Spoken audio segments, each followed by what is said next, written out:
Bueno, buenas tardes a todas, a todos. Gracias por estar acá. En esta nueva jornada conmemorativa del primer Ni Una Menos, sé que nos convocó hace 10 años a las calles, a salir masivamente a reclamar por nuestra vida, por nuestros derechos y por las vidas de las mujeres asesinadas en contexto de violencia de género. Tenemos un panel con valiosísimas expositoras que ahora voy a presentar. Yo quiero destacar el compromiso del colegio en trabajar estas temáticas, en aportar a la construcción de una sociedad más justa, más equitativa y donde todas las vidas valgan. Así que por eso insistimos con generar espacios de debate, de reflexión, para poder historizar, ¿no?, estas luchas, estas conquistas de derechos, porque bueno, así como se conquistan, también se pueden quitar y retroceder. Nos parece importante seguir fortaleciendo esta mirada de estas políticas. Así que bueno, voy a presentar a mis colegas panelistas. Primero, ¿las presento de algo? Bueno, Julieta Izcurdia es directora del área jurídica de ELA, el equipo latinoamericano de justicia de género. Es abogada por la Universidad Nacional de La Plata, candidata a magíster en Derechos Humanos por la Universidad Nacional de La Luz y diplomada en Defensa Internacional de los Derechos Humanos. Fue pasante de la Corte Interamericana de Derechos Humanos y de las Clínicas Jurídicas de Derechos Humanos y de Acceso a la Información Pública de la Universidad Nacional de La Plata. Da clases sobre política fiscal con perspectiva de género y derechos humanos en cursos de posgrado de la UBA y en espacios de formación de sociedad civil a nivel local y regional. Forma parte del espacio de trabajo fiscal para la equidad, EFTE, y fue coordinadora del programa de justicia fiscal de la Asociación Civil por la Igualdad y la Justicia. Voy a presentar a Carolina Cristiani. Ella es jueza del Tribunal en lo Criminal número 4 del Departamento Judicial de La Plata. Es abogada por la Universidad Nacional de La Plata y especialista en Derecho Penal por la Universidad Austral. Fue subsecretaria de la Sala de Relatoría Penal de la Procuración General de la Suprema Corte de Justicia de la Provincia de Buenos Aires. Es profesora adjunta de Derecho Penal 1, Cátedra 3 de la Facultad de Ciencias Jurídicas y Sociales de la Universidad Nacional de La Plata. Bueno, aprovechemos a estas dos expositoras con todo su saber. Vamos a arrancar con Julieta. Te cedo la palabra. Gracias por estar acá. Bueno, gracias Paula por la invitación y un placer también compartir con Carolina, que no conocía. Bueno, por ahí tiene sentido que les cuente un poco qué es ELA, para quienes no la conocen. ELA es una organización de la sociedad civil apartidaria, fundada en el año 2002 por abogadas feministas. En el transcurso del tiempo la organización fue creciendo y hoy no somos todas abogadas, sino que también trabajamos en un equipo interdisciplinario con politólogas, sociólogas, comunicadoras, contadoras. Y básicamente lo que hacemos es hacer incidencia política, litigio estratégico, producción de evidencia y de conocimiento en torno a 4 grandes áreas de trabajo. Una es la violencia por razones de género y el acceso a la justicia. Otra, acceso a los derechos sexuales y reproductivos. Otra, las desigualdades socioeconómicas y el cuidado, y la participación social y política de las mujeres, o en el último tiempo fuimos un poco reorganizando, renombrando nuestras áreas de trabajo a esta última de participación social y política, un poco haciéndonos eco del contexto, la renombramos género y democracia por la relevancia que consideramos que tienen las agendas en una democracia sólida o robusta. Y lo que intentamos hacer en el trabajo en estas áreas es mejorar o promover el acceso a los derechos de las mujeres en condiciones de igualdad. Por eso un poco entiendo la invitación y por el trabajo que viene haciendo ELA, sobre todo en materia de acceso a la justicia. Trabajamos de forma articulada con diferentes sectores, entre ellos operadores jurídicos, personas que integran el Poder Judicial, Defensoría, Fiscalías, abogados, abogadas. Pero también en diferentes agendas trabajamos con el sector privado, con el sector público, impulsando capacitaciones, formación, pensando en que la igualdad se construye desde los diferentes sectores y involucrándonos todos y todas en esa tarea. Un poco la idea de mi presentación. A ver, fíjate hacia la punta. ¿El otro? Exacto. Ahí va. Bueno, mi idea es conversar un poco, la idea es pensar en Ni Una Menos en perspectiva, ¿no? Pero un poco trayendo el trabajo que viene haciendo ella desde su fundación, es pensar en los desafíos que todavía persisten en el acceso a la justicia en casos de violencia por razones de género. Volviendo estos 10 años para atrás, no creo que haga falta contar la historia del surgimiento del movimiento Ni Una Menos, pero sí por ahí pensar a qué nos convocó ese movimiento iniciado por una periodista y comunicadoras que advirtieron la preocupación frente a la violencia en las relaciones de pareja que se manifiesta en sus formas más graves con la letalidad en los femicidios, pero que atraviesa la vida de las mujeres y diversidades en todos sus ámbitos de trabajo, de relaciones vinculares o sexoafectivas, bueno, en los diferentes espacios que atravesamos.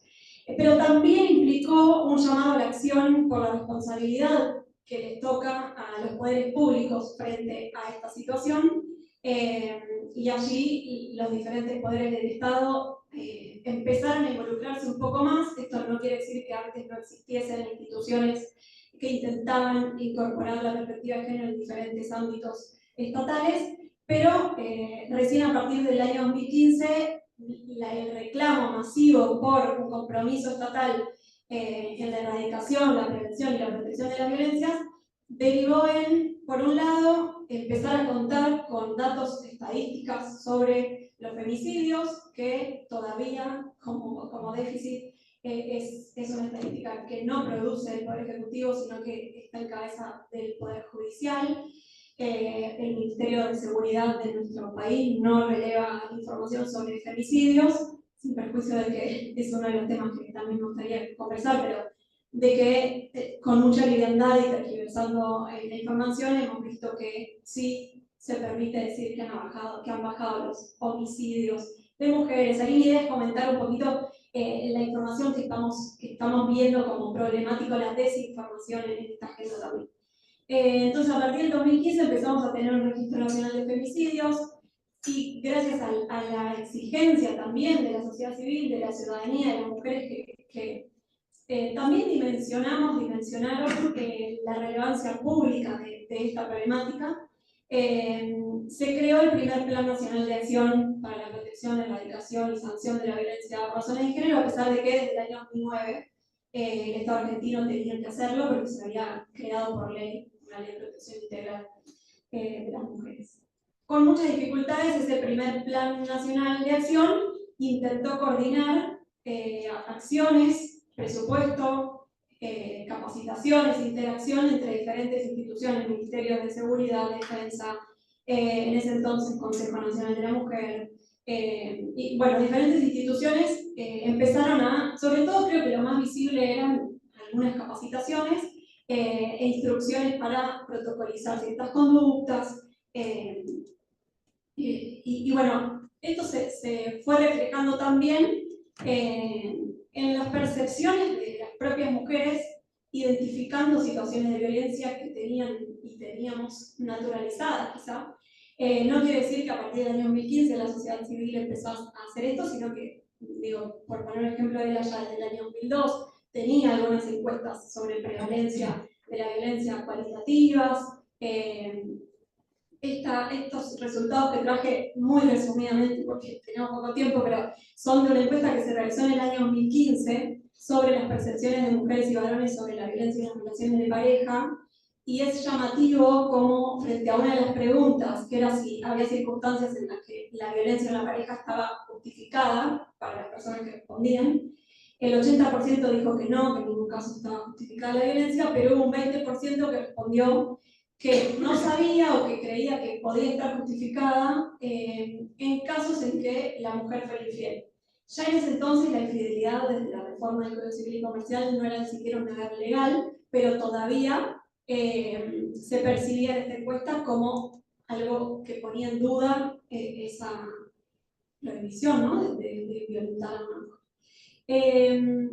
Y un poco recuperando la trayectoria de los feminismos, no solo desde la abogacía, sino desde la sociología, como la producción más conceptual sobre la figura del femicidio, Argentina se sumó a un movimiento que se vino dando en la región con reformas a los códigos penales especialmente. En el año 2007 Costa Rica hizo una reforma que incorporó la figura del femicidio en su regulación, Guatemala en el año 2008, México en el año 2012, igual que Argentina, Perú en el año 2013. Y lo fuimos haciendo de diferentes maneras, ¿no? De algún modo incorporando esto, lo que les decía, el bagaje más teórico conceptual que ya desde 1976 había escrito una socióloga, Diana Russell, y de algún modo eso se reflejó en nuestra normativa, pero no es algo que se inventó en la Argentina, sino que era un desarrollo que se venía dando en la región. Hoy más de 12 países de América Latina crearon la figura penal del femicidio o feminicidio con definiciones similares, pero que no necesariamente coinciden exactamente. En nuestro país, en lugar de tener un delito autónomo, tenemos el agravante en el Código Penal, el agravante de la figura del homicidio, y los principales argumentos en ese momento al hacerse la reforma. Hubo diferentes opiniones, incluso muchas feministas consideraban que no era necesario llamar al femicidio femicidio. De hecho, hoy en nuestro código no se habla de femicidio, sino un agravante por razones de género en el homicidio. Pero una de las principales demandas era, bueno, visibilicemos esta situación, es una especificidad que encontramos de la violencia por razones de género que requiere mostrarlo, y que los datos, ahora vamos a ver, lo evidencian muy claramente. Otras de las opiniones a favor de la regulación era necesitamos generar estadísticas que en realidad ya estaban reguladas. La obligación de producir información se incorpora en cabeza del Estado Nacional en el año 2009 con la Ley de Protección Integral, pero así todo seguíamos sin tener estadísticas sobre femicidios. Y ahí también algunas opiniones disentían con que incorporar la figura del femicidio era necesariamente como directamente iba a generar producción de evidencia, porque de hecho en Argentina se produce evidencia, por ejemplo, sobre homicidios en la calle, o sea, ocurridos en la vía pública, y eso no está regulado en ninguna ley. Entonces, ¿por qué digo esto? Porque es una cuestión también de voluntad política y de reconocer esa desigualdad estructural, esa violencia, y querer monitorear qué pasa con estas situaciones para hacer algo, para revertirlas, ¿no? Y bueno, ahí algunos datos del Registro Nacional de Femicidios, los últimos publicados la semana pasada o la otra, muestran que en el año 2024 hubo en nuestro país 247 víctimas de femicidio. Por ahí, un dato que me llamó la atención preparando esta presentación es que, si bien se redujo levemente, esto es algo que pasa año a año, las variaciones son de entre un 8 o 10% entre un año y el otro, lo cual no significa que estemos atendiendo bien la problemática, porque haya 2 femicidios, el Estado igual tiene una obligación para proteger y prevenir esa situación. Pero sí vemos que del año 2023 al 2024 se redujeron la cantidad de mujeres que habían accedido a la justicia, o sea, que habían denunciado o tenían causas por violencia. Esto no es tan lineal, y quiero decir con eso que ya se puede ver un retroceso en la asistencia, una deslegitimación, una desmotivación para pedir ayuda, pero son datos que está bien considerar.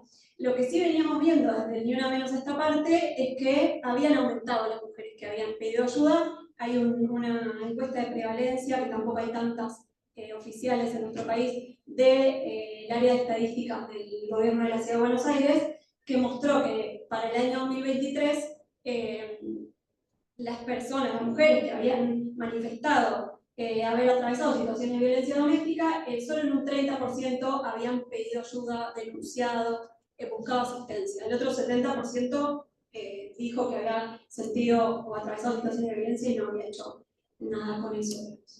Y ese dato arrojaba un 22% que habían denunciado en el año 2018, con lo cual podíamos entender que hay un aumento de mujeres pidiendo ayuda.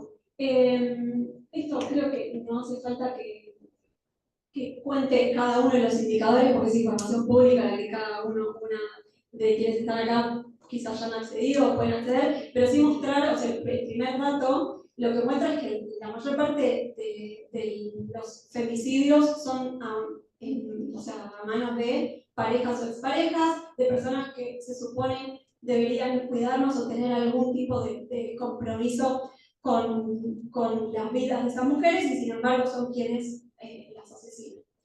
Y este dato me parece relevante también contarles que la verdad es que la sociedad civil en nuestro país está atravesando un momento complicado. Desde las organizaciones por ahí más de base han tenido muchos problemas de financiamiento. ¿Y por qué estoy pensando en esto? Porque hacemos un esfuerzo, creo que por ahora, como hasta desmedido diría, por pensar de qué modo volver a ser pedagógicas, a mostrar los datos de la forma más accesible y menos compleja posible, porque estamos en un momento de una desinformación brutal sobre esta agenda.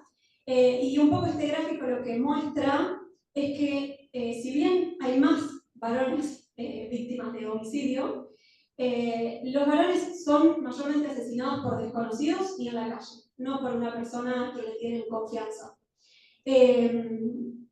Y en proporción, solo un 2% es asesinado por una pareja o expareja. En cambio, las mujeres son asesinadas en sus casas, casi siempre, o por personas en quienes confían, por sus parejas o exparejas. Y el 40% de las mujeres víctimas de homicidio, víctimas de homicidio, son asesinadas por sus parejas o exparejas. Ahí las encuestas lo que nos muestran es que, pensando por ahí en otros tipos de violencia, ¿no? Que la violencia no solo se manifiesta en el femicidio, sino en un montón de otros tipos y modalidades. Las encuestas que tenemos en nuestro país, una fue publicada por la iniciativa Spotlight de Naciones Unidas, pero en conjunto con el Ministerio de las Mujeres en ese entonces a nivel nacional, teniendo en cuenta la situación de 12 provincias de nuestro país. El 50% de las mujeres encuestadas dijo que había sufrido violencia por parte de su pareja actual o anterior, y el mismo dato arroja la encuesta de la Ciudad de Buenos Aires.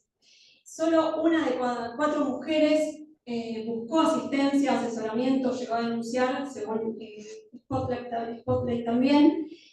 Y lo que un poco quería, digamos, mostrar con esto es cómo llegamos a esta situación de todavía muy poco acceso a la justicia de parte de las mujeres.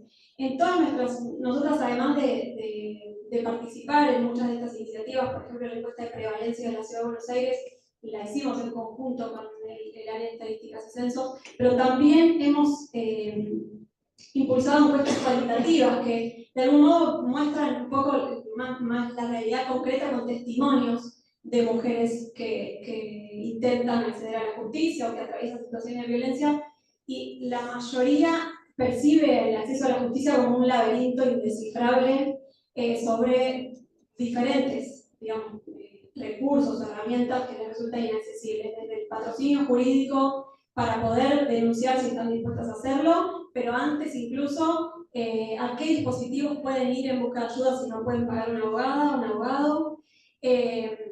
Muchas veces las mujeres que sufren violencia también tienen causas en juzgados de familia por situaciones de conflictos familiares. Entonces también hay mucha confusión sobre en qué fueron tramitadas sus causas, cómo están los procesos. Todas las preguntas apuntan a no entiendo nada, no sé, mi abogado tampoco me sabe explicar. Hay también poca perspectiva de género a la hora de encarar los casos. Bueno, esto también podría hablar un rato largo y leerles textuales, pero todo eso también está a disposición para que lo lea quien quiera.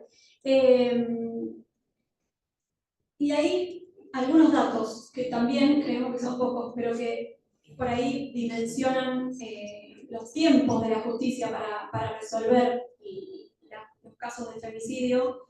Algunas investigaciones de la OFEM o incluso de la Oficina de la Mujer de la Corte Suprema muestran, ahí traje un dato, pero al 31 de diciembre del año 2023, de las 246 causas judiciales por la Oficina de la Mujer de la Corte, el 15% habían sido archivadas, el 82% todavía estaban en proceso judicial, un 74% en etapa de investigación y 7% en etapa de juicio, y solo un 2% había finalizado con sentencia condenatoria.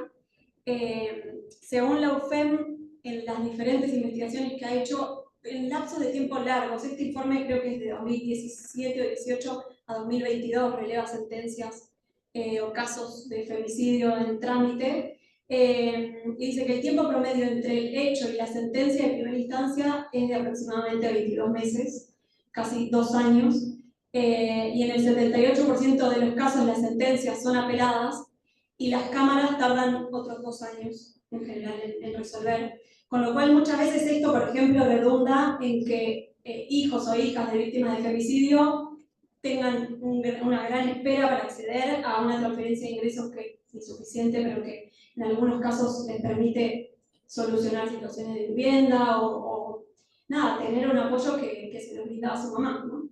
Que no lo suple, pero era una política que de algún modo brindaba cierto acceso a algún ingreso básico.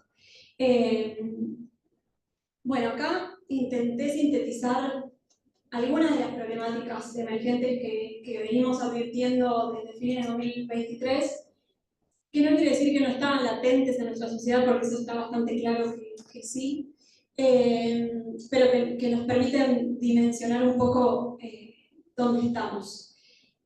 Por un lado, bueno, esto ya lo adelanté, pero el dato de homicidios que en cerca del 3 de junio, desde el Ministerio de Seguridad de la Nación, se divulgó, creemos que no es un indicador riguroso para hablar de la violencia de género. De hecho, el Ministerio de Seguridad, como les decía, no elabora estadísticas sobre femicidios, ni desagrega por sexo los datos sobre homicidios dolosos.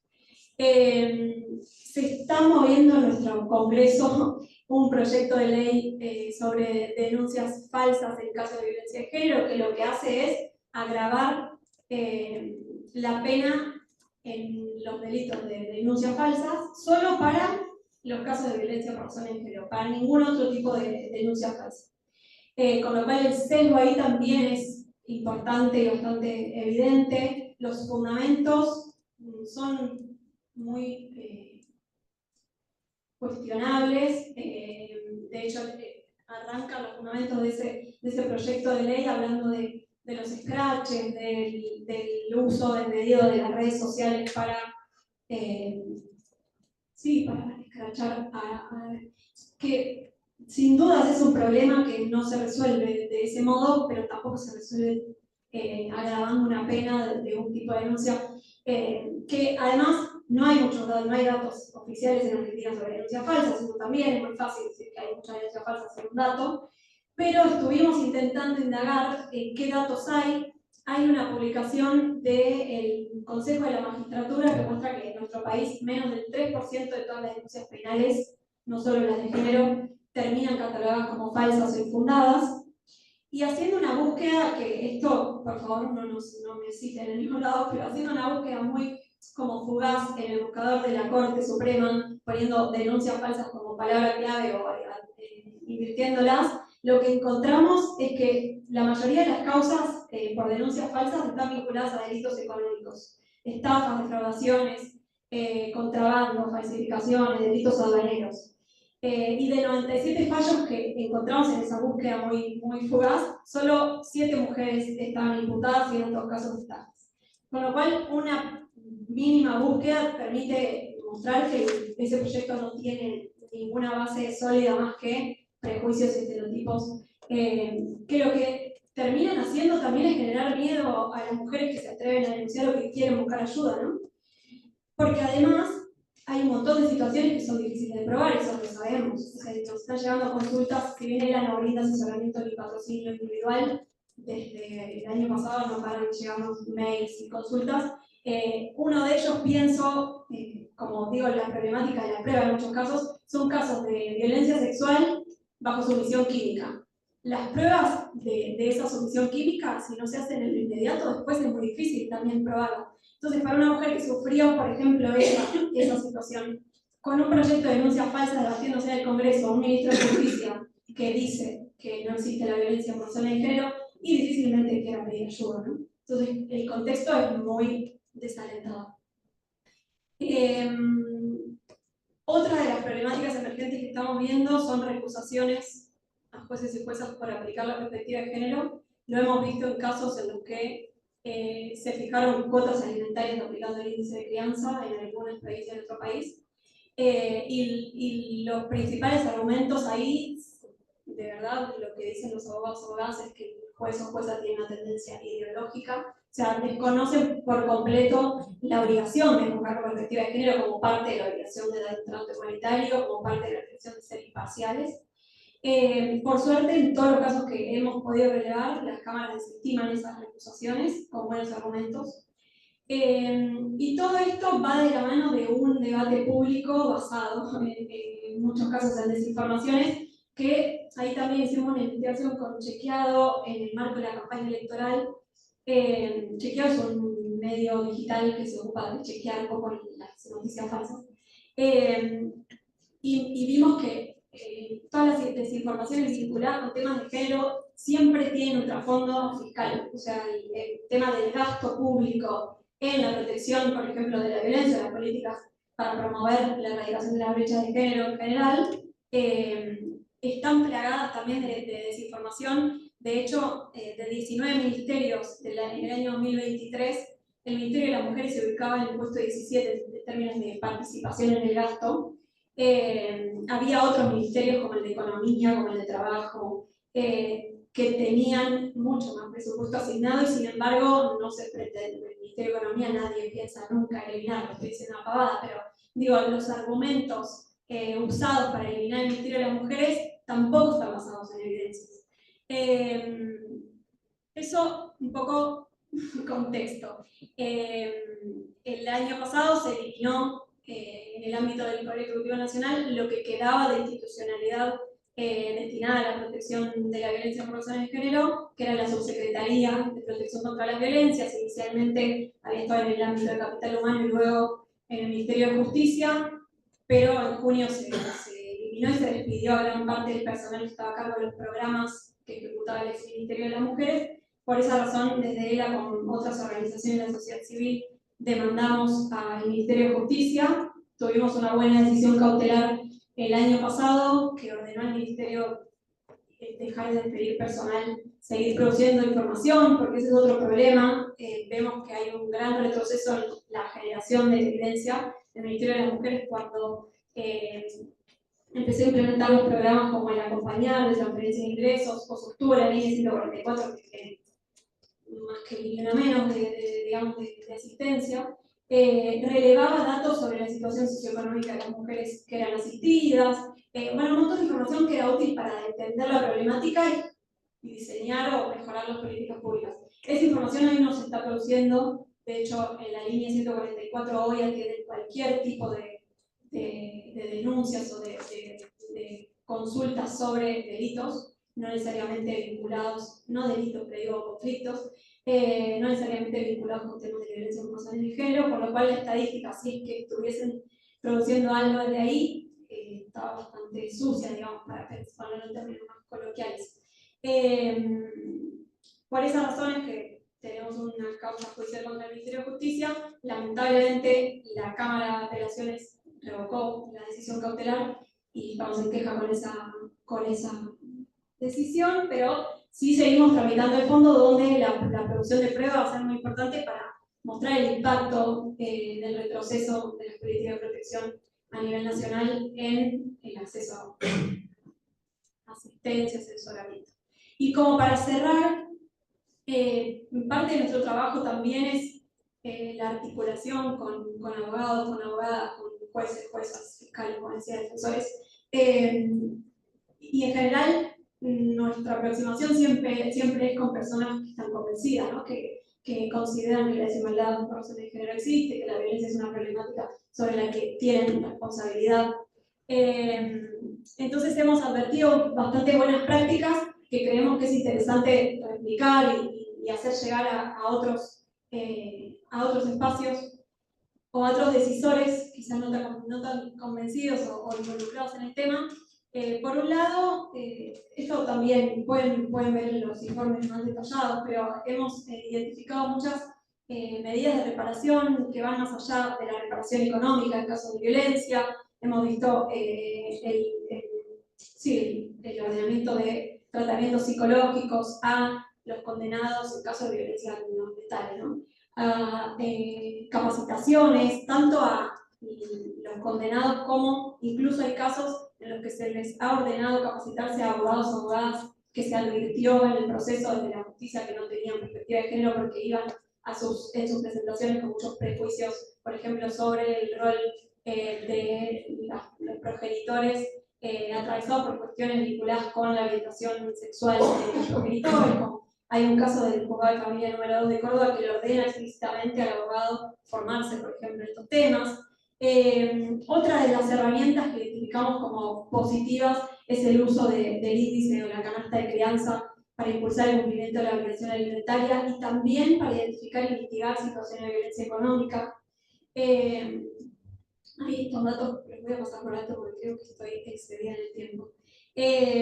Después, la Ley de Protección Integral del año 2009, y creemos que está bastante subutilizada esta herramienta, trae algunas herramientas para la justicia, intentando hacer un abordaje más integral, más adecuado de los casos de violencia, como la intervención de amicus curiae, informes técnicos, colaboración de organizaciones expertas, entidades públicas o privadas con expertise en los temas o las problemáticas que trata la justicia, brindar asistencia médica o psicológica a las mujeres víctimas, como abordar los casos más allá de su escritorio, ¿no? Y después sí creemos que es súper importante impulsar instancias de formación permanentes para jueces y juezas en estos temas, y ni hablar de producir información de calidad, incluso de parte de los propios juzgados. Hay, con el desarrollo, digamos, de la inteligencia artificial, hemos visto algunas iniciativas interesantes para sistematizar las causas que tienen diferentes juzgados y hacer con eso, un uso interesante para pensar cómo mejorar el acceso a la justicia, poder encontrar patrones y trabajar para revertirlos. Un poco esa es la idea también de esta última recomendación. Y por acá voy a dejar, pero estoy abierta a reflexiones, críticas, preguntas. Si querés después hacemos, sí, cuando terminan las dos, hacemos las preguntas. Dale, muchas gracias.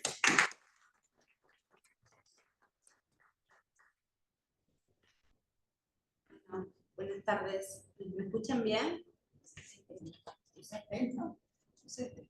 No, está apagado. Bueno, igual somos poquitos. Ahí está. Bueno, ya como dijo Paula, mi nombre es Carolina Cristiani y yo soy jueza de un tribunal criminal acá en la ciudad de La Plata. Y bueno, y mi exposición va a estar más alineada con lo que es mi experiencia, ¿sí? No tanto con datos. Sí voy a hablar un poquito de datos y estadísticas como para dar contexto.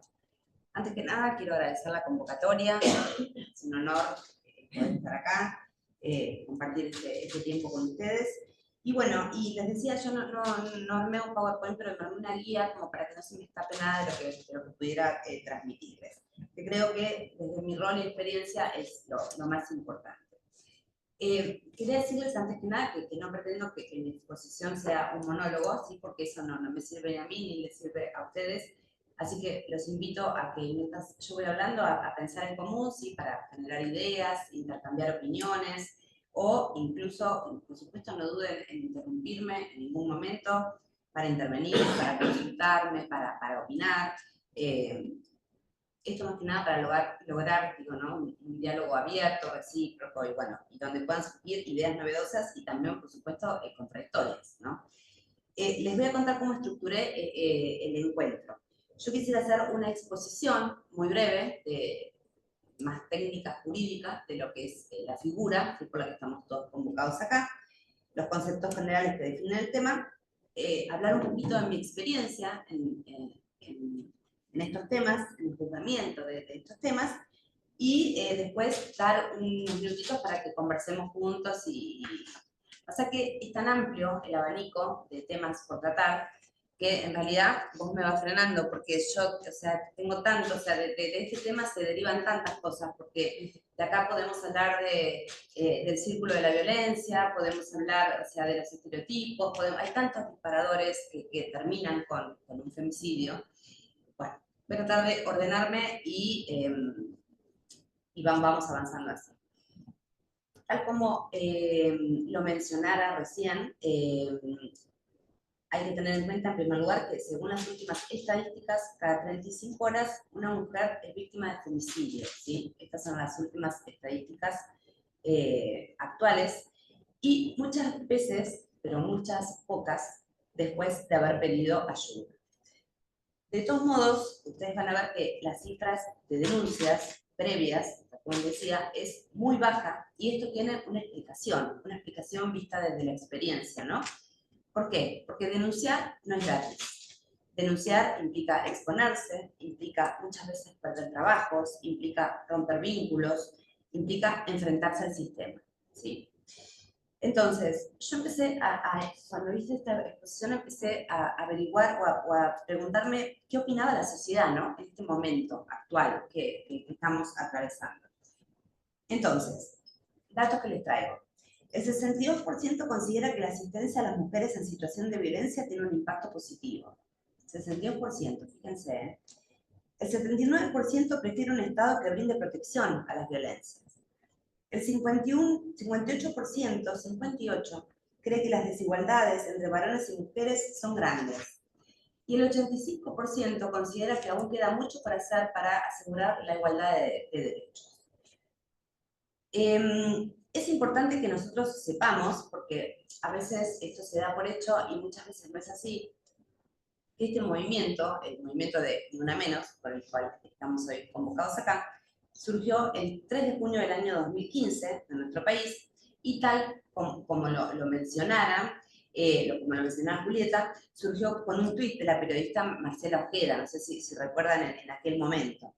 En aquel momento mucha gente salió a las calles a marchar y se congregaron, pero se congregaron ¿por qué? Para reclamar por el femicidio en ese momento de Chiara Páez, no sé si se acuerdan, ocurrido en Rufino, en Santa Fe. Chiara Páez era una chica de 14 años que estaba embarazada, que la mató su novio porque el novio quería que aborte, y ella no quería seguir adelante con el embarazo. La mató y la enterró en el patio de su casa. Esto fue el 10 de mayo del 2015. ¿Y qué pedía la gente en aquel momento, en el 2015? Fíjense, un presupuesto para la implementación de la ley 26485 de protección integral, publicación de estadísticas, ¿sí? Porque no sabíamos qué estaba ocurriendo. O sea, teníamos todo esto, pero no sabíamos en realidad qué era lo que estaba ocurriendo. Es decir, estadísticas sobre violencia por motivos de género, no solamente de los femicidios, incluidos los femicidios, pero estadísticas en general. Garantías para el acceso a la justicia de las mujeres, creación de hogares y de refugios de emergencia, capacitaciones obligatorias. Fíjense que en ese momento no había capacitaciones obligatorias para agentes de seguridad, policías, que por lo general son los primeros que llegan a lugares del hecho. Esto es importantísimo. Y para el personal del Poder Judicial, por supuesto. Y la aplicación, fíjense en aquel momento, de lo que es ESI, de Educación Sexual Infantil. 5 meses después, la Corte de Nación empezó con el primer registro de femicidios, con la cifra de mujeres asesinadas en el 2014. Y ahí surgió que en el 2014 habían matado a una mujer cada 37 horas. En el 2015, una cada 30 horas. Un año después se creó el Observatorio de la Defensoría de Género de la Nación, que también llevó un registro y demás. Yendo un poquito más atrás, y es importante porque es contextualizar esto, ¿no? de por qué hablamos del Ni Una Menos, si se quiere. Esto se creó con la frase de la poeta mexicana, no sé si saben o conocen la historia, Susana Chávez, pero lamentablemente ella no pudo llegar a ver la repercusión del lema que escribió, porque fue asesinada el 6 de enero del 2011 por 3 hombres que la violaron, le arrancaron una mano para dejar rastros de un crimen narco, la asfixiaron con una bolsa y tiraron su cuerpo. Susana tenía 36 años en ese momento y denunciaba los crímenes de forma sistemática en la ciudad de Juárez, en México. Por dicho motivo, el espíritu del Ni Una Menos se propuso en aquel momento dejar de nombrar como pasión, como excepción, como mala suerte, la muerte de una mujer, ¿sí? Porque esos eran patrones totalmente adquiridos, tanto por el personal policial como por las personas que se desempeñaban en las funciones judiciales. 2 años después surgió el movimiento Me Too, que ustedes saben que es a nivel mundial, que significa yo también, en español y demás, y de ahí fue para adelante. Ahora bien, el término femicidio en nuestro país fue introducido, ustedes ya saben, en 1970, como lo explicaba Julieta también, cuando se hacía referencia en ese momento al asesinato misógino, ¿no? de mujeres perpetradas por hombres, pero más desde una perspectiva sociológica. Este concepto fue reformulado a lo largo del tiempo y en nuestro país, en el año 2012, se sancionó, se reformó el artículo 80 del Código Penal, ampliando las figuras del homicidio calificado por el vínculo, obviamente, incorporando, me voy a referir solamente a 2 de ellas, al femicidio, la del inciso 11, y al femicidio vinculado, que es el inciso 12. La reforma introdujo de esta manera una nueva causal imponiendo pena de reclusión o prisión perpetua ¿a quién? A una mujer cuando el hecho sea perpetrado por un hombre y cuando mediare violencia de género. Es importantísimo tener en cuenta los elementos del tipo del femicidio, porque el femicidio entonces está caracterizado por una calidad o condición del autor y de la víctima, fíjense, un hombre o una mujer, y por las circunstancias en que se produce su comisión. Es decir, no cualquier muerte de un hombre en manos de una mujer es un femicidio, sino que lo que tiene que existir es un contexto de violencia de género.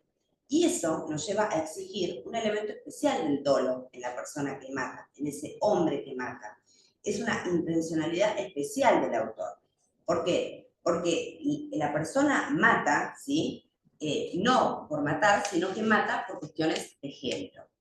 Es decir, utiliza su conducta para afirmar o reafirmar su situación de superioridad o poder sobre la mujer.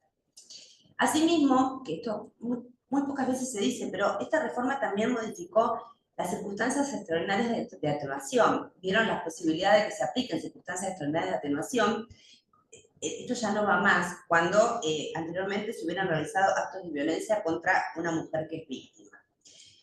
Bien, como todos saben, y esto voy rápido para no detenerme, pero ya nuestro país, con anterioridad a la reforma del Código Penal, tenía incorporado 2 instrumentos internacionales, normativos internacionales. CEDAW, de ONU, que tiene garantía constitucional, ¿sí? El bloque de constitucionalidad desde el 94, y la Convención de Belém do Pará, que tiene garantía supralegal, ¿sí? Porque a veces escucho que dicen, hay un proyecto de reforma, pero no es constitucional Belém do Pará, es supralegal, es superior a las leyes, pero está por debajo de la Constitución, todavía. Cada uno es ONU, otro es OEA, ¿sí? Y por supuesto también la Ley Nacional 26485 del año 2009, que es la Ley contra la Violencia contra la Mujer de nivel nacional. Después nosotros en provincia tenemos nuestra ley y a su vez tenemos nuestra Ley de Víctimas 15232. Ahora bien, ¿cuál fue el disparador para la modificación del Código Penal? ¿Ustedes saben cuál fue el hecho que detonó que se incorpore la figura del femicidio? Para hacerlo más interactivo. ¿En el 2015 pasa? No. En el 2010. Un hecho que fue en el 2010. ¿Saben? ¿No? ¿Se acuerdan de Eduardo Vázquez? ¿Quién era Eduardo Vázquez?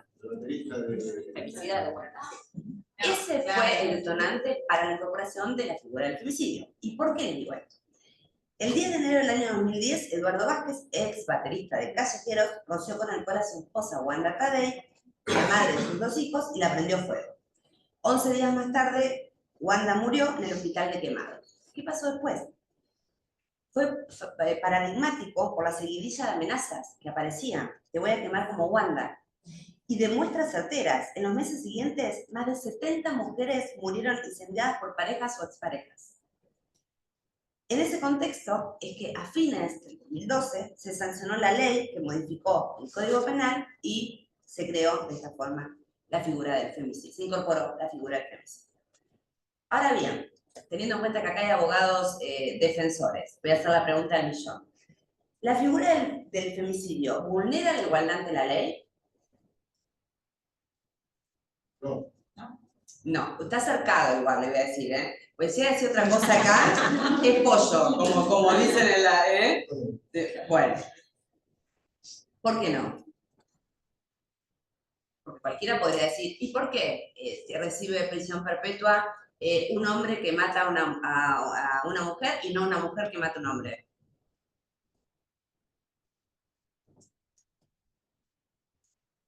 ¿Qué argumentarían para defender esto que estamos defendiendo? Sí, sí, doctor. Supongo, no lo sé. Creo que la posición de identidad de la mujer, La posición, bien. la Sí. situación de la mujer, Y supongamos que es una mujer que no es vulnerable. No, si hay un contexto de violencia de género, ya sí se tiene que Demostrar. Bien. Bien. Tiene que tener una configuración concreta el femicidio, no es las simples, digamos, Bien. ¿Por qué? Porque esta parte que yo les decía del contexto de violencia de género. Yo lo que pienso es que los que sostienen esta idea y que por eso muchas veces fue declarada inconstitucional esta figura, por esto que les digo, porque se sostenía que vulneraba la igualdad ante la ley, pasaban por alto un principio básico que no se puede tratar igual a quienes se encuentran en condiciones desiguales, porque eso no es equitativo, ¿sí?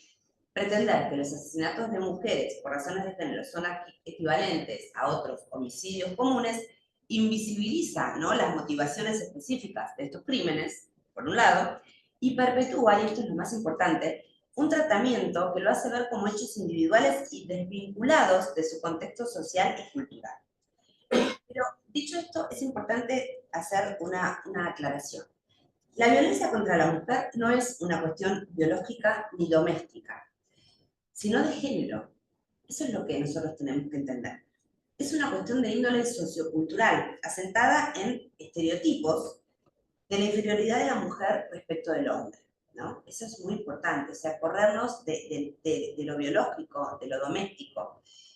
Por eso, reconocer el femicidio como un delito es una herramienta, ¿no?, para naturalizar y evitar la violencia y enviar un mensaje claro a la sociedad. Es decir, que la sociedad no tolerará la violencia de género en ninguna de sus formas. Ahora bien, yo les decía, el femicidio, la incorporación de la figura del femicidio incluye tres modalidades. El femicidio íntimo, que son los que yo me referí, es decir, cometidos por un varón en el ámbito de las relaciones de pareja y expareja de la víctima, haya o no habido convivencia, es los asesinatos cometidos por varones con quien la víctima tenía o tuvo una relación interfamiliar o cercana, y aquí se impone, fíjense, la noción de mujer como propiedad y posesión en esos términos. Después están los femicidios no íntimos, que son los homicidios que se cometen por un varón contra una víctima que no tiene relaciones íntimas familiares, así que desconoce a su agresor. Los ejemplos más comunes son una agresión sexual que culmina con el asesinato de la mujer a manos de un extraño. Y acá se impone el concepto de mujer como objeto de consumo y de desecho, ¿no? Va en esa línea. Y después está el femicidio vinculado, que es el agregado del inciso 12, que en realidad se mata, en este caso, para hacer sufrir a la mujer, ¿sí? Esto es cuando el femicida da muerte, por ejemplo, a los hijos, a la pareja actual de la mujer, ¿sí? Porque en realidad lo que quiere lograr es castigarla o destruirla psicológicamente, moralmente a la mujer. El sufrimiento, esto es importante, al que alude la norma, no es un sufrimiento físico, sino moral, ¿sí?, originado por la pérdida de un ser querido que sufre esa mujer. Todos estos hechos tienen en común que se trata de expresiones, por supuesto, de extrema violencia, que están directamente vinculados con el género de la víctima. Ahora bien, quiero hablarles un poquito de los datos que han surgido de las últimas sentencias relevadas, por lo menos en provincia de Buenos Aires. El 80% de los casos se trató de femicidios íntimos, ¿sí?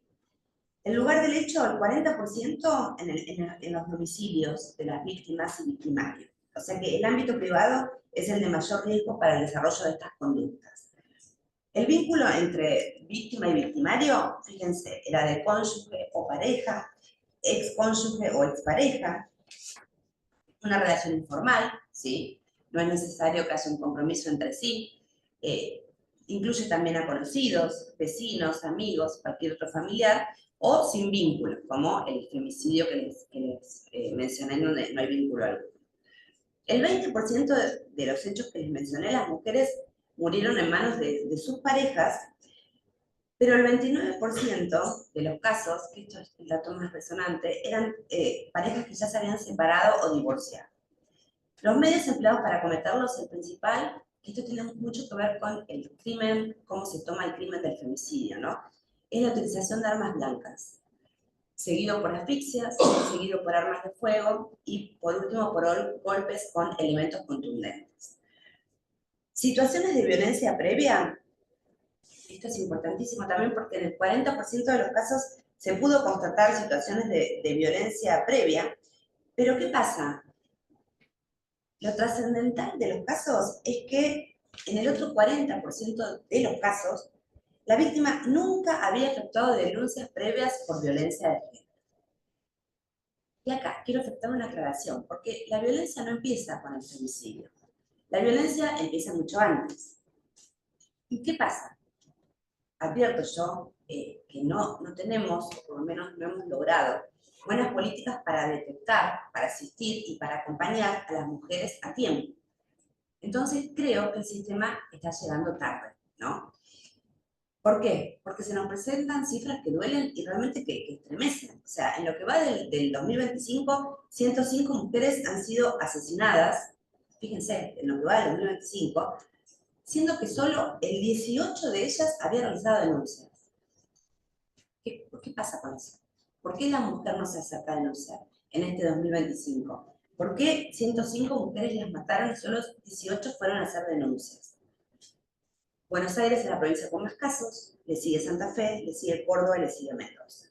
Bueno, de las estadísticas de 2024 no me voy a referir porque ya Julieta se hizo referencia, solamente quería hacerles referencia a que el 96% de esas víctimas del año pasado tenían a cargo niñas o adolescentes y que en el 48% de los casos se habían registrado hechos previos de violencia. Datos estadísticos, ¿no? El 85% de los agresores se dieron a la fuga. El 50% de las víctimas al principio fueron desaparecidas o extraviadas, previos al hallazgo del cuerpo. ¿No vieron ustedes que cuando aparece, por ejemplo, una mujer desaparecida, qué es lo primero que piensan? ¿No? Es como una característica común que incluso el que la denuncia la desaparición sea muchas veces el... Bien. Después, 18% de los agresores se suicidaron después del hecho, el 90% en zonas urbanas, la edad promedio de las mujeres muertas entre 24 y 34 años, algunas de ellas tenían alguna medida de protección. El 16% de estos crímenes ocurrieron con las medidas de protección vigentes. Fíjense lo que significa esto. ¿Cuáles son las medidas de protección que puede tener una mujer? Una exclusión del hogar, una restricción de acercamiento y de contacto, una prohibición para ejercer actos de violencia, la entrega de un botón antipánico. Entonces, ¿por qué puede ser que ocurra que con estas medidas de seguridad igual fueron víctimas de femicidio? Los meses, esto es estadística, pero también hace, ¿no? Los meses donde mayor hechos ocurrieron, diciembre, enero y marzo, principalmente, ¿qué días? Los días festivos. No, fin de mes, cuando se acabó la prueba. ¿Cuál? Para fin de mes. Un día de la semana. Sábado. Domingo. Los domingos. Bien. El 70% de los agresores tenía consumo problemático de sustancias. Entonces, acá Primera conclusión. La barrera de prevención y contención del Estado no logró todavía el objetivo. Estamos de acuerdo. Si no. Entonces, cuando la sociedad, la gente, advierte esto, ingresa en un cuadro de ignorancia e incertidumbre que le genera un gran rechazo al sistema de justicia. Y acá me hago cargo como representante del sistema de justicia. Y es razonable y justificado que exijan justicia, porque esa expectativa tiene adosada la frustración y el dolor, ¿sí? Y ni hablar de las estadísticas, yo por eso le preguntaba a ella las estadísticas de dónde estaban nombrando, ni hablar de las estadísticas que manejamos en la provincia de Buenos Aires, con los juicios, con el tiempo de los procesos. Entonces la gente se cansa, la gente se cansa. Más allá de que, a su vez, hay gente privada de la libertad, ¿no? Entonces, bien. Ahora, otra pregunta que yo me hacía, ¿por qué las mujeres no se acercan a la justicia? Ya un poquito les dije esto. El 36% reconoció haber sufrido situaciones de violencia, el 23% hablaron con alguien, fíjense cómo intentan resolver las mujeres. Personas de su entorno, profesionales de la salud, instituciones especializadas. El 12% además de conversar con alguien pidió ayuda, pero solo el 5% inició un proceso de denuncia ante las autoridades policiales, judiciales o entidades especializadas. 5%, fíjense. Leyes que surgieron de la incorporación del femicidio. La ley Micaela, que es para capacitación obligatoria de todos los poderes, ejecutivo, legislativo y judicial. Importantísimo, porque ley Brisa, ¿saben para qué es la ley Brisa? Las hijas e hijos de víctimas de mujeres de femicidio, para que tengan una asistencia económica, para que tengan... Bien. Y después el acceso para cargos y puestos para la población de personas trans, bueno, la ley llamada de Diana Zacachán, la de acceso a la ley de PUC. Bueno, después hay recomendaciones para los protocolos, es decir, en los casos de femicidio se trabaja de otra forma, en los comienzos hasta de la investigación, y estos hay protocolos de la Corte de Provincia, protocolos de Nación, protocolos de la ONU, es decir, cuando se descubre el hallazgo de la muerte de una mujer, es importante destacar que lo primero que hay que hacer es manejar la hipótesis de femicidio, o sea, nunca se puede descartar un femicidio, eso en líneas investigativas. Entonces, aunque al principio puede parecer un homicidio simple, nunca jamás un suicidio o un simple accidente, nunca hay que descartar. Eventualmente, durante el transcurso de la investigación se podrá descartar esa hipótesis, pero no a la inversa, porque perdimos un punto de prueba. Esta pauta ya tiene fíjense, la finalidad de incorporar la perspectiva de género en la investigación y asegurar, por supuesto, la detección y conservación de estos signos o indicios de violencia que después se pierden. Después, manejar siempre la hipótesis también de la violencia sexual, que siempre está muy emparejada con el tema de los femicidios. Entonces, que también está conectada con el deber de debida diligencia. ¿Por qué? Para descartar si hubo o no un móvil sexual. Entonces, por ejemplo, les doy ejemplos como para bajar un poco. Exposición del cuerpo, estado de la vestimenta de la víctima, presencia de restos biológicos del presunto agresor, existencia de fracturas o quiebres en huesos de las piernas, de la pelvis, del rostro, mordazas o ataduras en manos o pies, ubicación y disposición del cadáver, por ejemplo, piernas abiertas, mutilación del cuerpo, es importantísimo, mutilación de partes del cuerpo de la víctima con un significado sexual, como senos, pezones, órganos sexuales, evidencias que indican la característica de la violencia empleada, introducción de miembros de otros objetos, escritos o marcas dejadas en el cuerpo de la víctima, ¿sí? Son todas manifestaciones en redes sociales y demás. Pruebas que se utilizan en un juicio de femicidio. Acá tenemos que recordar que nosotros nos tenemos que regir siempre por el principio de amplitud probatoria. Está previsto en la ley de protección integral. Entonces, por supuesto, como todas las pruebas de los juicios, personal policial, familiares, allegados a las víctimas, importantísimo las autopsias, la descripción de las heridas, los resultados, los hisopados, las pruebas documentales, las pericias psicológicas y psiquiátricas, los resultados de los allanamientos, la evidencia digital, el relevamiento de cámaras de seguridad, teléfonos, computadoras, redes sociales. ¿Por qué no paran los femicidios? Les pregunto. Es una cuestión de educación social. ¿Hay más que quiera? Nada.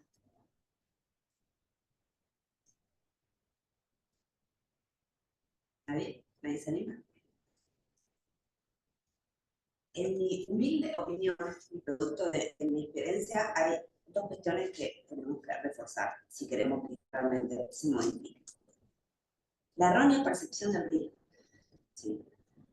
No solo de los operadores de la justicia, porque lamentablemente la justicia llega tarde, sino de las propias víctimas, que recién formalizan una denuncia, y esto está estadísticamente informado, cuando aparecen las situaciones de violencia extrema, ¿no? Entonces, porque antes naturalizaron los hechos de violencia previa. Y además, porque hay una falta de escucha sensible, ¿sí? Es decir, la falta de capacitación genera esta falta de escucha sensible y las medidas de protección que se dan no siempre son las correctas o no siempre son las indicadas. Sumado a las faltas de medidas de reparación, es decir, no hay reconocimiento del daño ni acompañamiento personal. Es decir, hay que escuchar más a las víctimas y no hacer solo protección tutelar, porque con eso no frenamos a los femicidios.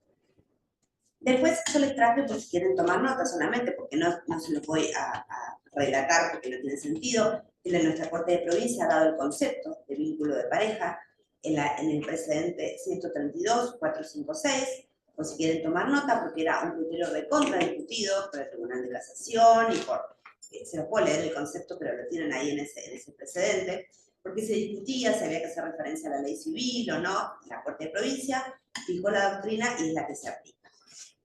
Y también la Corte de Provincia hizo referencia al fundamento de la reforma. En el precedente 133.042, que es un precedente que se los recomiendo, porque allí la Corte de Provincia se refiere a dos cuestiones. Por un lado dijo que esta reforma del femicidio, la finalidad que tiene esta reforma es, ¿por qué? Porque ante la pareja uno baja la guardia, es decir, se vuelve vulnerable, ¿no? Uno confía en que la persona que está al lado de uno nunca jamás le podría hacer eso. Entonces, bajar la guardia y sentirse en confianza es lo que te hace sentir vulnerable. Nunca te imaginas que va a venir algo así. Y además, en esa sentencia la Corte explica muy bien cómo hay que juzgar con perspectiva de género, qué hay que hacer para juzgar con perspectiva de género. Entonces ahí dice que hay que analizar y ponderar el contexto fáctico y jurídico, pero que teniendo en cuenta las circunstancias anteriores y concomitantes al hecho que se está juzgando. ¿Y qué significa juzgar con perspectiva de género? Vos cortame, porque yo puedo hablar 1 hora y media de esto. Tenemos. Tengo un montón de cosas para contarles, pero no les quiero aburrir ni nada. Hacemos un bici, ¿no? Sí, ¿por qué no? Puedo... Juzgar con perspectiva de género es incorporar un análisis de contexto en la consideración del caso. Esto significa que tenemos que tener en cuenta la mirada de las experiencias de los grupos vulnerables y particularmente esta discriminación histórica y estructural que han sufrido las mujeres como sujetos vulnerables, ¿no? Es decir, impone una nueva mirada para visibilizar aspectos que estaban, podría decirse, escondidos del caso, que de otra manera parecían como invisibles. Ahora, otra pregunta que les hago. ¿Siempre que esté involucrada una mujer se debe aplicar la perspectiva de género? Perdón, sí, no necesariamente, depende de las circunstancias del caso, si se percibe que hubo alguna vulnerabilidad o hay. Para mí siempre se debe incorporar la perspectiva de género, independientemente de que haya una mujer involucrada. Bueno, pero por ejemplo, hay un robo o algún delito que no tiene nada que ver con el género. Sí, pero bueno, me parece que es una mirada que tiene que atravesar cualquier intervención, digo, más allá de... Obviamente que en ese caso quizás no se va a ver reflejada en esa decisión, pero sí como una mirada ya incorporada, no porque haya una mujer involucrada, bueno, ahora sí vamos a aplicar la perspectiva, parece a mí. No sé qué dice la doctora. No, yo simplemente doy una opinión, esto es, cada uno tiene su opinión. Yo pienso que no, la respuesta es no, porque para aplicar perspectiva de género hay que hacer un análisis orientado a dos cosas. A detectar relaciones asimétricas de poder, ¿sí? Y situaciones estructurales de desigualdad, porque si nosotros decimos que cada vez que está involucrada una mujer hay que aplicar perspectiva de género, ¿en dónde estamos colocando a la mujer? También estaríamos violando como el principio de igualdad ante la ley, porque por ser mujer opte en la finalización tendrías un beneficio que por ser son fuertes y no. No, es para... Quizás tenemos distintos criterios de lo que es la perspectiva de género. Claro, pero... Estamos pensando totalmente. más como un enfoque integral, Sí. como la perspectiva de derechos humanos. Me parece que no es como yo lo pienso más, no como Sí. un método, como algo más concreto, sino como una mirada aplicable a todos los ámbitos de la vida. Totalmente, ¿no? yo siento Por que ahí es yo lo pienso más en esos términos. es un paradigma que para mí, ¿no? Inexorablemente está inserto en cómo uno se fue formando a lo largo de los años. Y para mí, primero, siempre se va a ese lugar, como la perspectiva de derechos humanos. Y queda lo que sería, perdón, ¿no? Como el descarte y decir, bueno, no, entonces no se debería aplicar en perspectiva de género y va por otro lado, pero impulsivamente entiendo que a veces lleva a ese lugar. Yo creo que en eso hay que poner un límite. Sí, eso Entiendo seguro. que, por eso, desde mi punto de vista, la perspectiva de género, tal como lo dijo el legislador, ¿no? Porque no, o sea, a ver, para poneros un ejemplo, que un robo, que la víctima sea un hombre o una mujer, no vamos a aplicar más pena porque la víctima fue una mujer. No, claramente. ¿Se entiende? Con un ejemplo más claro. Ahora, si nosotros demostramos una relación asimétrica de poder, una situación estructural de desigualdad, bueno, y sí, aplicamos porque es el contexto. Entonces, ¿qué preguntas nos tenemos que hacer los operadores judiciales, los jueces, cuando estamos frente a estos casos? Pues si no, realmente sí se violaría el principio de igualdad, ¿sí? Sí, porque la vida de la mujer no vale más que la del hombre y viceversa, ¿sí? Eso estamos todos de acuerdo. Entonces, ¿cuál es el contexto en que se desarrollaron los hechos? Si alguna de las personas involucradas se encuentra en una situación de pobreza, de marginación, de vulnerabilidad, de discriminación, si hay una situación asimétrica de poder, si pertenece a un grupo históricamente desventajado, y con qué fin, para igualar, para proteger los derechos de los grupos vulnerables y para garantizar, por supuesto, un mejor servicio de justicia, con igualdad y sin discriminación.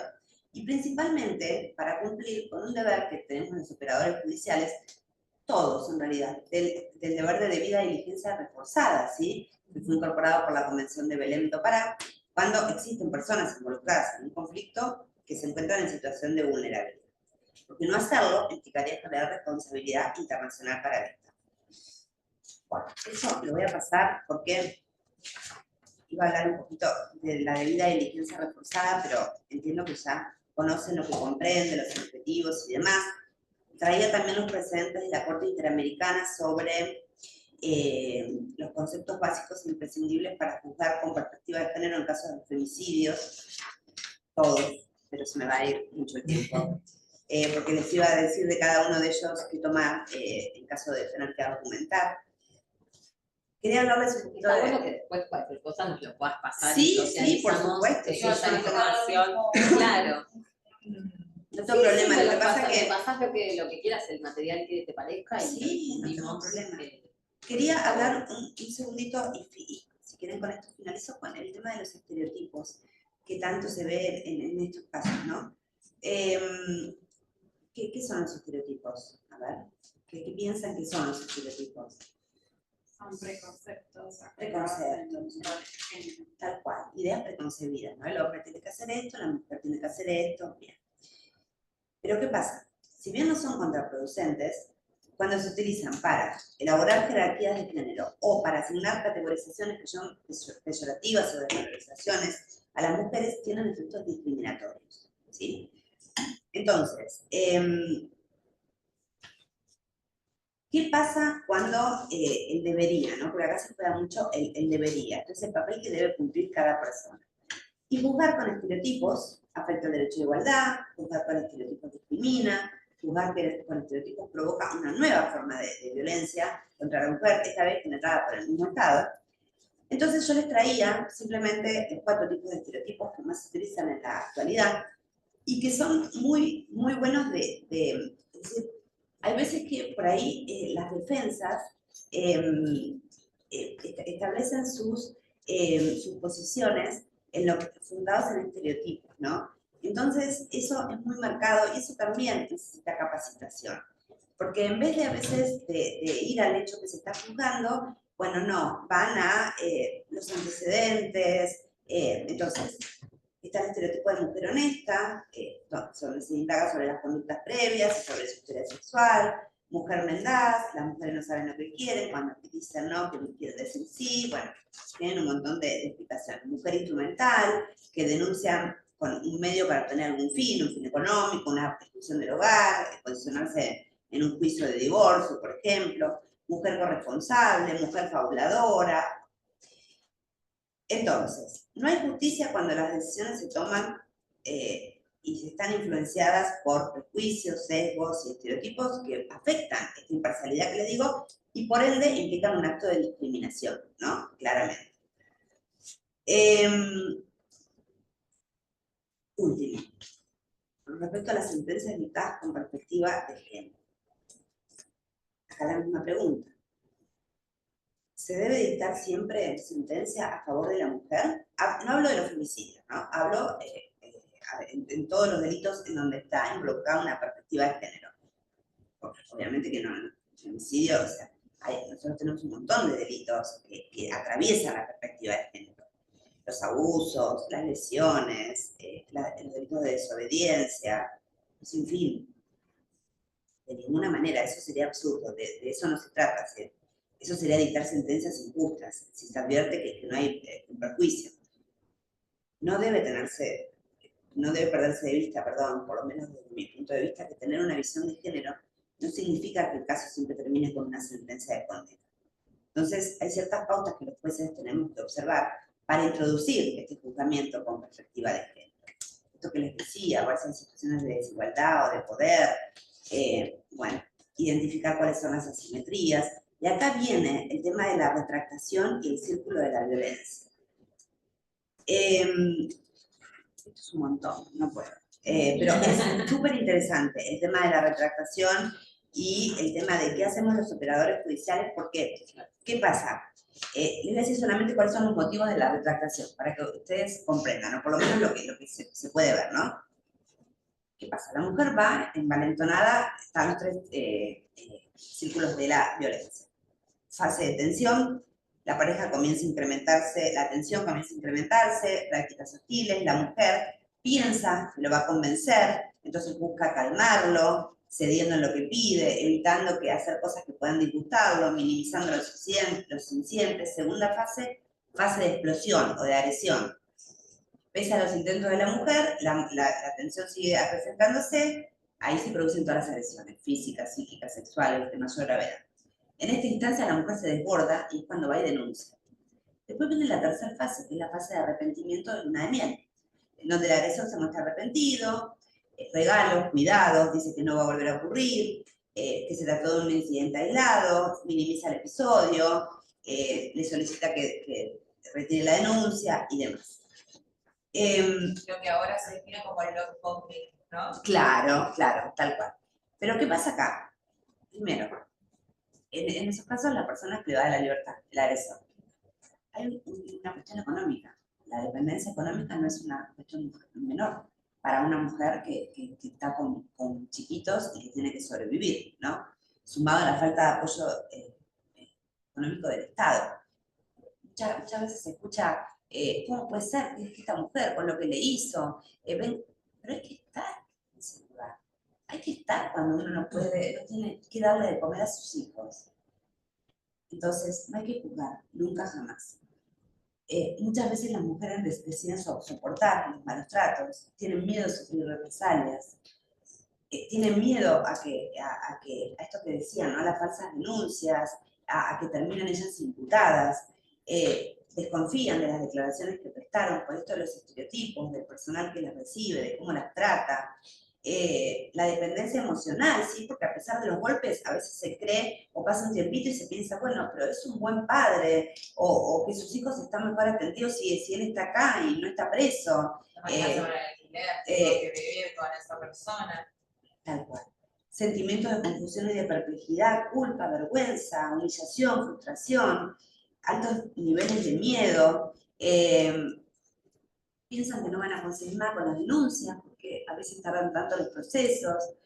Y bueno, finalmente la reconciliación. Entonces, para finalizar, iba también a hablar del juicio por jurado y cómo se instruye el jurado en estos casos, que también es algo muy Hacemos interesante. una segunda Hacemos jornada, una porque la verdad segunda. que hay mucha tela para cortar. Iba a hablar también del lenguaje, del uso del lenguaje en estos casos, pero ya está. Hay muchas cosas que se puede, por eso quería yo plantearlo en términos de poder, no sé, que surjan debates, de poder conversarlo, poder, bueno. Finalmente, quiero decir, por último, que el Poder Judicial, y yo soy miembro del Poder Judicial, atraviesa una crisis de legitimidad total en este momento. Y toda crisis de legitimidad es en definitiva una crisis de confianza, ¿sí? Hoy nosotros tenemos el 83% de imagen negativa, a pesar de que, por lo menos en mi caso, trabajo 18 horas. Pero, y la gente tiene razón. O sea, no estoy diciendo que... pero ¿qué pasa? El Poder Judicial no produce justicia. La justicia es un valor, ¿sí? La justicia es algo irrepresentable, como la bondad, la belleza, el amor. El Poder Judicial produce decisiones tomadas en un contexto determinado, las cuales, algunas de ellas son percibidas por la sociedad como justas y otras no. Por eso, los operadores judiciales tenemos que generar conciencia en torno a esta problemática, transformando estas prácticas judiciales de las que las hablé de carácter revictimizante y generando acciones de incidencia pública. Por supuesto, siguiéndose los estándares en la materia, que muchos operadores judiciales aún los desconocen. Hay falta de capacitación, yo lo observo a diario. Y lo último que les quiero decir, que el último informe de ONU Mujeres, que salió hace muy poquito, dijo, fíjense, que al ritmo del progreso actual nos puede llevar cerca de 300 años para alcanzar una plena igualdad de género. Entonces salió hace poquito. Y que faltarán 140 años, no lo vamos a ver, para que exista una representación equitativa de mujeres en posiciones de poder y liderazgo en lugares de trabajo. 140 años. Qué esperanza. Quizás nuestras nietas puedan hacerlo. Bien, entonces, en ese sentido, el rol, ¿no?, del Poder Judicial, y creo que en ese sentido me han invitado a participar de este lugar, es enviar un mensaje a la sociedad avanzando en la protección de nuestros derechos, logrando esfuerzos. Acá tengo una secretaria de nuestro querido tribunal que puede dar fe de los esfuerzos que hacemos deliberados y conscientes para cerrar la brecha entre los compromisos, ¿no?, de derechos humanos que han asumido y la protección plena y real de los niños. Gracias.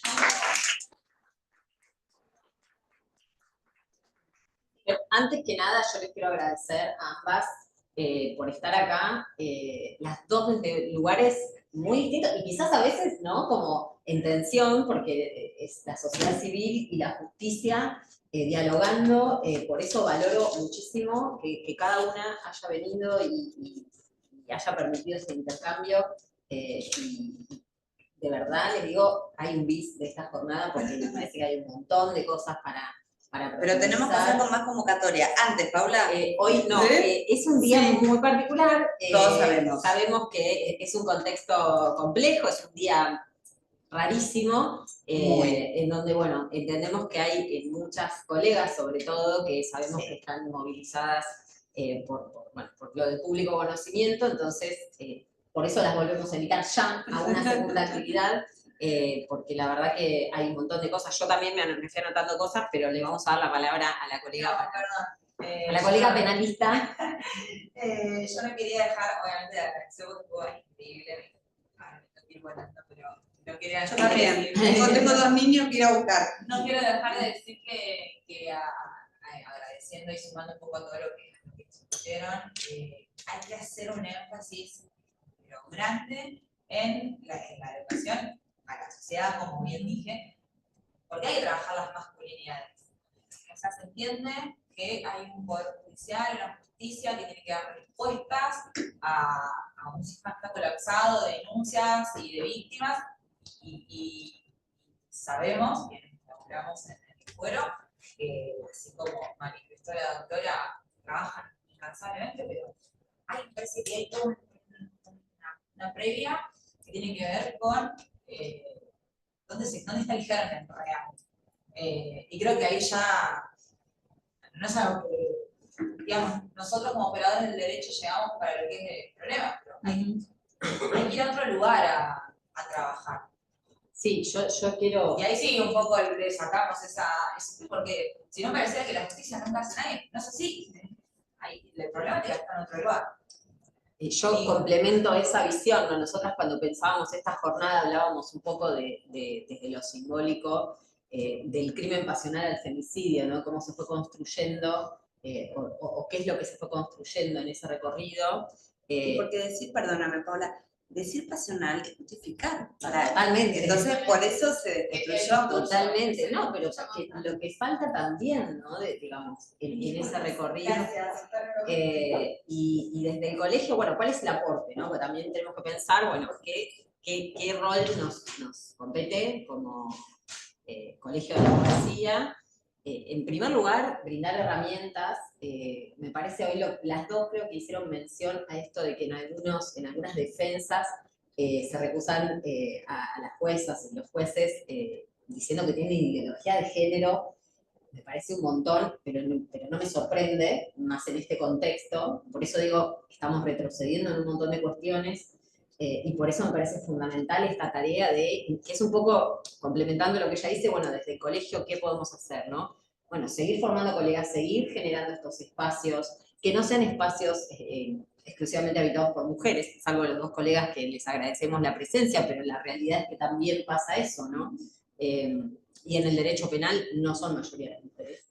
Entonces, ahí también tenemos que ver de qué manera convocamos a los varones a estas discusiones, a estos diálogos, porque la idea es justamente, ¿no? Que no haya ese sesgo, y seguir insistiendo en romper con estos estereotipos en los procesos, ya sea desde el acompañamiento a las personas que sufren situaciones de violencia, hasta el momento en el que se juzga, ¿no? el hecho ya cometido. Me parece que femicidio. Me parece que ese es nuestro trabajo, nuestra tarea cotidiana, seguir insistiendo en desarmar estas cuestiones, ¿no? Cada uno en este caso viene a hacer un aporte y nosotras lo tomamos, pero lo tenemos que seguir bajando a las colegas y a los colegas porque las cosas que se leen son tremendas. Ahí hay algo que me pareció súper interesante como disparador para una conversación, quizás más de taller, trabajo, sí, de conversatorio, que es siempre tenemos que aplicar la perspectiva de género. Porque creo que hay, desde la mirada que por ahí no ha estado tan formada. Ahí no te recursan más. No, pero hay un desconocimiento sobre qué es y por qué y para qué se tiene que aplicar la perspectiva de género, que creo que también se nos vino en contra en este contexto. Es decir, me pasó estar en otras conversaciones, por ejemplo, la semana pasada fuimos a un after jurídico que organizan en el Colegio de la Abogacía de la ciudad. Anoto, acá no había. Quiero decir que acá no había. Una persona tiró así livianamente que el destrato de Milei a Villarruel era violencia institucional por razones de género. Claro. Y es como, tenés que explicar tanto y tratar de, como, que no es cualquier cosa, no es violencia por razones de género. Porque si no también hay una barrera en poder dialogar con quien todavía pero por ahí no está tan comprometido con el tema, que si todas decimos que todo es por razones de género, es complejo. Sí. Esa conversación me parece que es para... Hay que hacer un próximo conversatorio. Siempre hay que aplicar la perspectiva de género. Sí, me parece. Surgieron un montón. Yo me anoté, pero no quiero monopolizar. Si alguien más quiere hacer algún comentario. Muy temprano para advertirlo, pero si ustedes pueden observar en estos años, llamamos, de discurso y además de políticas de retroceso, de políticas de género, se han advertido a nivel jurisprudencial si eso se ha reflejado en el trabajo de los juzgados o por lo menos no. No, tampoco, o sea, no podemos tener No, porque además por tiempos. No, sí. No, claro. Quizás. O sea, no sienten que por el momento se hayan sentido habilitados a... O pensar, te digo, para que una causa se puede dar fe, la doctora Bernetti, que está atrás tuyo, secretaria del tribunal hace poco, que una causa, por ejemplo, de femicidio, o el doctor también puede dar fe que litiga en el tribunal, de femicidio, por ejemplo, que radica hoy, tendría juicio en el 2028. Y después, imagínate que sea condenado por femicidio, por una perpetua, va a casación, entonces en casación, 2030, 2 años. Entonces, ahí recién, por ahí, 2030. A nosotros sí, estas advertencias de recusaciones en primera instancia que en Cámara las rechazan, nos empezaron a llegar el año pasado. No tenemos Hay una avisos comisión de... formada. Después, si querés contactar, me tienen un montón de material. Bueno, eso sí, pero... Estas recusaciones por ideología. Sí, Es que hay una habilitación, digamos, de esto, ¿no? Vuelven a aparecer estas ideas. Retrocedemos 10 años, por eso un poco esto que decíamos, ¿no? Y se traducen, quizás todavía no aparecen, como decís, lo vamos a ver, quizás, Seguramente. Quizás no al nivel mucho más institucional, adelante, pero sí en la claro, investigación. claro. Pero no, eso no se retina. Permiso. Ahora, en otra reunión que hubo yo me manifesté.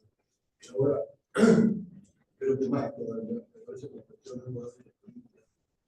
En consonancia con la elección política del proyecto se está caminando del Congreso de la Nación de ampliar la pena para los violencia. Hay un proyecto que puede tener justicia, ingresará a las elecciones en mayoría, ingresará al Parlamento del Congreso de la Nación, en donde la figura del femicidio desaparece. Y el fundamento de la persecución de la figura del femicidio es justamente la igualdad. Justamente, ¿Cuál? por eso se los traje como disparador. Yo, Porque- por ejemplo, ministro de Justicia de la Nación, Sí. y creo que por